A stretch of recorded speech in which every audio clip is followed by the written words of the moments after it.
c'est Nat, je suis content de vous retrouver. On se retrouve aujourd'hui pour le quatrième épisode de l'aventure Iliade. J'ouvre une petite parenthèse avant de commencer. Certains abonnés m'ont dit que les vidéos hors rubrique leur manquaient un peu, enfin les vidéos sur la trottinette, tout ça. Mais bon, étant donné que je ne peux pas sortir, ça va être un peu compliqué, mais ne vous inquiétez pas, j'ai prévu quelque chose aux environs de la semaine prochaine. Je n'en dis pas plus pour préserver le suspense. On referme la parenthèse. Aujourd'hui, on va vraiment parler de la pièce maîtresse du bus. On va parler du bloc moteur. Alors, ce moteur, c'est le MIDR 11 litres de chez Renault. Il fait 380 chevaux et développe 1750 Nm de couple. Oui, au passage, j'ai fait une petite boulette dans la vidéo précédente. J'avais dit qu'il faisait 1600 et puis après coup, j'ai vérifié et en fait, c'est bien 1750. Il s'agit donc d'un moteur à 6 cylindres, assisté donc d'un turbo. Je vais essayer de vous expliquer le principe de fonctionnement général du moteur. Alors, vous avez donc une chambre de combustion dans laquelle circule donc un piston. Dans cette chambre de combustion, on va venir insérer du gasoil. L'air a préalablement été compressé, donc quand le gasoil va rencontrer de l'air compressé donc qui est chaud, il va donc exploser et donc repousser le piston et donc on a un mouvement et après donc le piston va être repoussé vers le haut et ainsi de suite et donc ça crée donc un mouvement rotatif comme ceci et après donc il y a une bague qui est après reliée à la boîte de vitesse et aux roues. Et après coup, les gaz sont éjectés par l'échappement. Ça, c'est en temps normal. Donc là, je vous ai représenté, donc là, c'est pour un cylindre. Donc il y a 6 fois ça, vous voyez, donc en ligne. Mais je compte ajouter un système supplémentaire. Effectivement, ouais, je compte rajouter un système en plus au moteur pour le faire moins consommer. D'ailleurs, je crois que je vous en avais parlé dans la vidéo précédente. C'est un système hydrogène, en fait, qui en fait consiste donc à casser donc des molécules d'eau qu'on va mettre donc dans un réservoir. On va donc faire une électrolyse, donc ça va séparer l'hydrogène et l'oxygène. Et après l'hydrogène et l'oxygène, on va venir les implanter dans la chambre de combustion. L'hydrogène donc va brûler avec l'ensemble air carburant et donc ça va faire une meilleure combustion. Tous les gaz imbrûlés vont être complètement brûlés, complètement ou presque en tout cas, et ça permet de rejeter beaucoup moins de CO2. On a affaire à un diesel, mais donc, les diesels sont plutôt critiqués pour leur rejet de particules plutôt que pour leur rejet de CO2. C'est d'ailleurs ce qui les avantage. Mais bon, là on va encore baisser le niveau de CO2 et puis c'est quand même un gros moteur, donc il va émettre beaucoup plus qu'un moteur de voiture par exemple. Pour accéder au moteur, bon, on a deux options, soit on ouvre le capot arrière et on accède aux courroies, aux filtres, tout ça, soit on accède par l'intérieur en fait, ça sera donc au niveau de la chambre, il y a une trappe en fait et on a une vue en fait, sur tout le moteur pour pouvoir bricoler tranquillement. Ce moteur sera accompagné d'une boîte manuelle à double étage de 8 rapports. Je vais essayer de vous expliquer là encore le fonctionnement.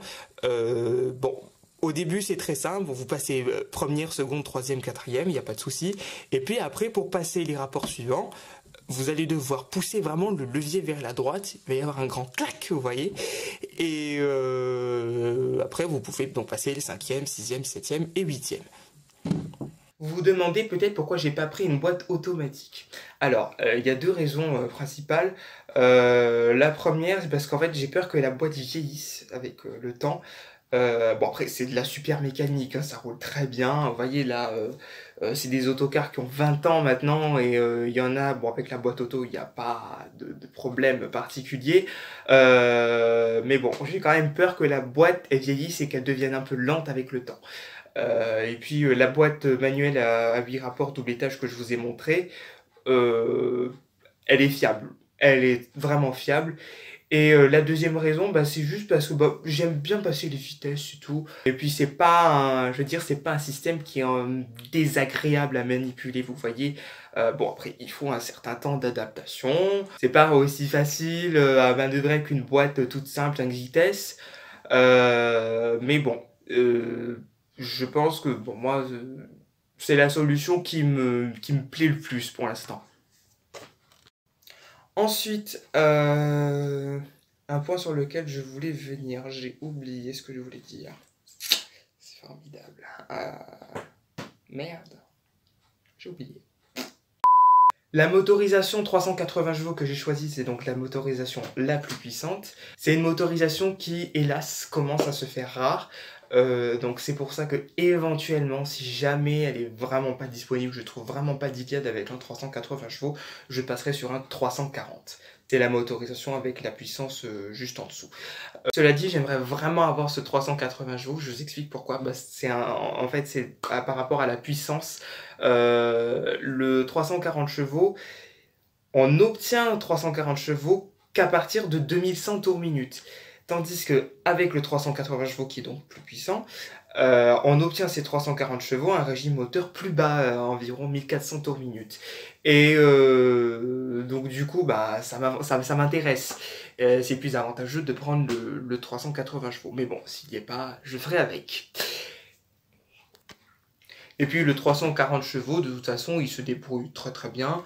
C'est un bon moteur aussi. Et au niveau fiabilité, c'est bon aussi. Sachant que l'Iliad que je veux, c'est un Iliad avec la finition RTX, c'est-à-dire la finition intermédiaire. Le 302 chevaux, il n'est pas proposé au catalogue, je crois. Et puis de toute façon, bah... S'il y a 340 chevaux, je vais pas m'insister pour prendre un moteur moins puissant. Et puis surtout, le 302 chevaux, je crois qu'il est exclusivement réservé à la finition TE. Je crois que c'est l'entrée de gamme en fait. Au niveau des émissions, j'aimerais installer un filtre à particules un peu plus robuste en fait, pour vraiment éviter de polluer.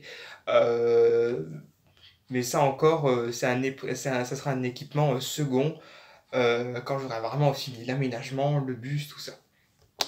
Ce que j'aime dans ce moteur, c'est la souplesse vraiment. Quand je partais en vacances, à l'époque où ils n'avaient pas encore viré les Iliad de la ligne, j'ai jamais été malade.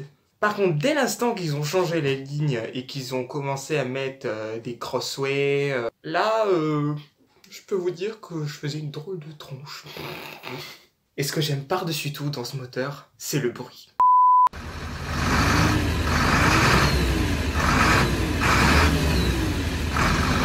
Allez là!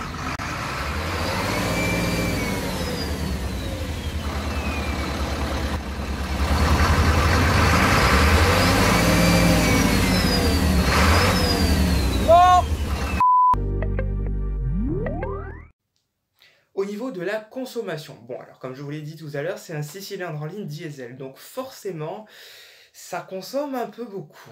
Sur une conduite normale, on est environ 25 litres au 100. Mais avec le système à hydrogène que j'aimerais installer, le challenge ça serait de descendre en dessous de 20 litres. Et encore, 20 litres ça reste encore beaucoup.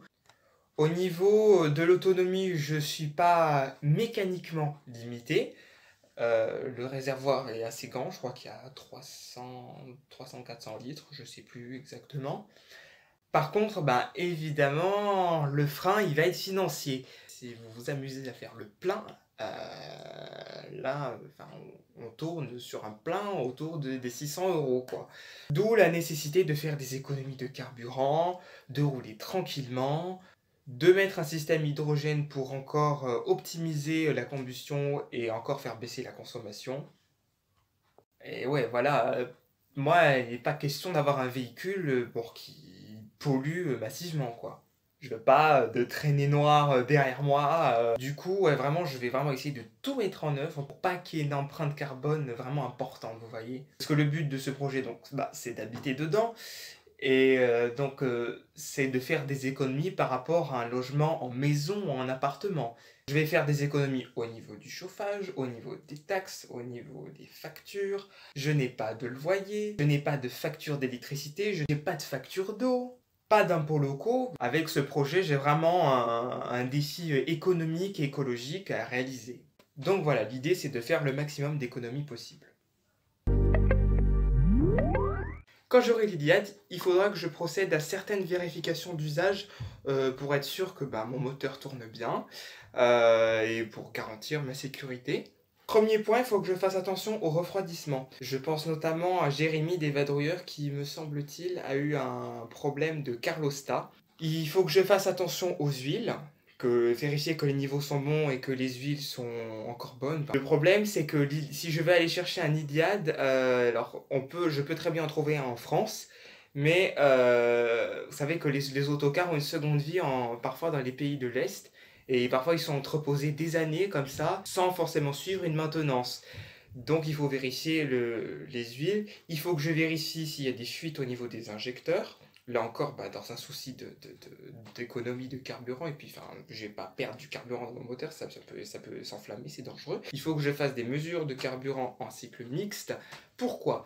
Tout simplement pour vérifier qu'elle n'est pas trop excessive, parce que parfois, une augmentation de la consommation peut en fait être signe d'un autre problème dans le moteur, quoi. Donc il faut faire attention à ça. Il faut que je change aussi les filtres.